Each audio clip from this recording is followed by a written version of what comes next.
ഇന്ന് ഞാൻ ചെയ്യാൻ പോകുന്നത് ചിക്കൻ ഷെസ്വാൻ നൂഡിൽസ്. നേരത്തെ ഞാനൊരു വെജ് നൂഡിൽസിൻ്റെ വീഡിയോ ഇട്ടിട്ടുണ്ടായിരുന്നു. അതിൽ ആ നൂഡിൽസ് എന്ന് പറയുന്നത് സാധാരണ രീതിയിൽ തിളച്ച വെള്ളത്തിലിട്ട് ഒരു 4-5 മിനിറ്റ് തിളപ്പിച്ച് എടുക്കുന്നതായിരുന്നു. ഇത് ഹക്ക നൂഡിൽസ് 200 ഗ്രാം. ഇത് തിളച്ച വെള്ളം ഒഴിച്ച് ഒരു 7 മിനിറ്റ് വെച്ചേക്കണം. അപ്പോഴത്തേക്ക് റെഡിയായി കിട്ടും. നൂഡിൽസിലേക്ക് നമുക്ക് തിളച്ച വെള്ളം ഒഴിച്ച് വയ്ക്കാം. ഇത് 3 ടീസ്പൂൺ ഉപ്പിട്ട് തിളപ്പിച്ച വെള്ളമാണ്. അടച്ചു വയ്ക്കാം. നൂഡിൽസ് പ്രിപ്പയർ ചെയ്യുമ്പോൾ നൂഡിൽസിൻ്റെ കവറിലെ ഇൻസ്ട്രക്ഷൻസ് അവർ തന്നിട്ടുണ്ട്. അതനുസരിച്ച് വേണം, അത്രയും സമയം വേണം വെള്ളത്തിൽ നിങ്ങൾ വെച്ചേക്കേണ്ടത് നൂഡിൽസ്.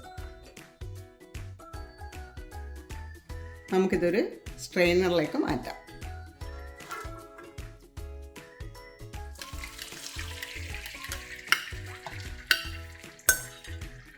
ഇതിലേക്ക് സാധാരണ വെള്ളം ഒഴിക്കാം. വെന്ത് പോകാതിരിക്കാൻ വേണ്ടിയിട്ടാണ്. ആദ്യം നമുക്ക് 2 മുട്ട റെഡിയാക്കി എടുക്കാം.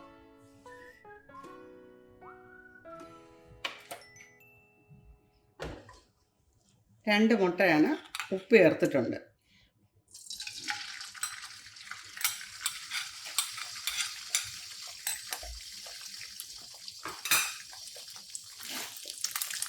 ഒന്ന് സ്ക്രാമ്പിൾ ചെയ്ത് എടുക്കാം.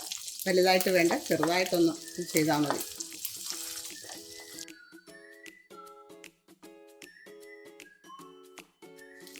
മുട്ട ചേർക്കുന്നത് ഓപ്ഷണലാണ്.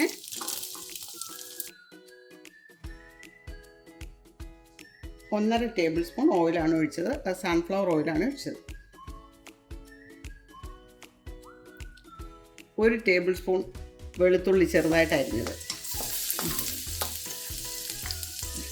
സ്പ്രിംഗ് ഒണിയൻ്റെ താഴത്തെ ഭാഗം അത് 1 ടേബിൾ സ്പൂൺ കാണും. ഇത് സവോള നീളത്തിൽ അരിഞ്ഞത്.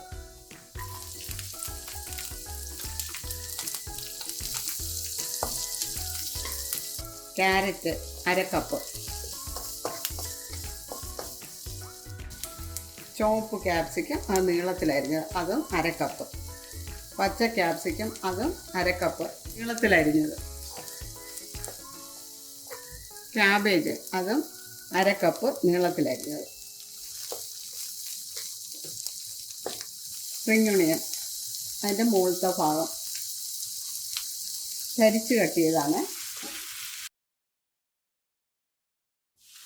ചിക്കൻ 1/2 ടീസ്പൂൺ കുരുമുളക് പൊടി അല്പം ഉപ്പും ഇട്ട് വേവിച്ച് ഇതുപോലെ കീറിയെടുത്തതാണ് കൈ കൊണ്ട്.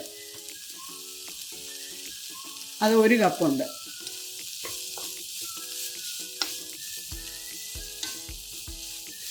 Soya sauce 1 tablespoon. Red chilli sauce 1 tablespoon. 1 tablespoon കൂടെ, അങ്ങനെ 2 tablespoon red chilli sauce. Schezwan sauce അത് 2 ടേബിൾ സ്പൂൺ. ഒന്നിട്ട് ഇനി ഒന്നും കൂടെ, അങ്ങനെ ഷെസ്വാൻ സോസ് 2 ടേബിൾ സ്പൂൺ.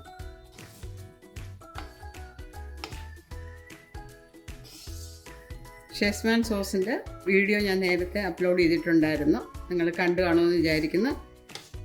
ഇനി ഞാനിത് ഈ വീഡിയോടൊപ്പം ഡിസ്ക്രിപ്ഷൻ ബോക്സിൽ അതിൻ്റെ ലിങ്ക് ഇട്ടേക്കാം. ഈ സോസ് എല്ലാം ചേർത്ത് കഴിഞ്ഞിട്ട് ഉപ്പ് പോരാന്ന് തോന്നുമെങ്കിൽ മാത്രം അല്പം ഉപ്പ് ചേർക്കുക. 1/2 ടീസ്പൂൺ കുരുമുളക് പൊടി.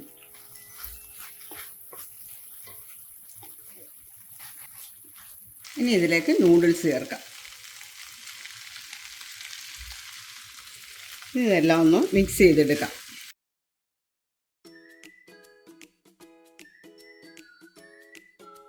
നേരത്തെ റെഡിയാക്കി വെച്ചിരുന്ന മുട്ട അത് കുറച്ചെടുക്കാം, കുറച്ച് ഗാർണിഷ് ചെയ്യാൻ വെച്ചേക്കാം.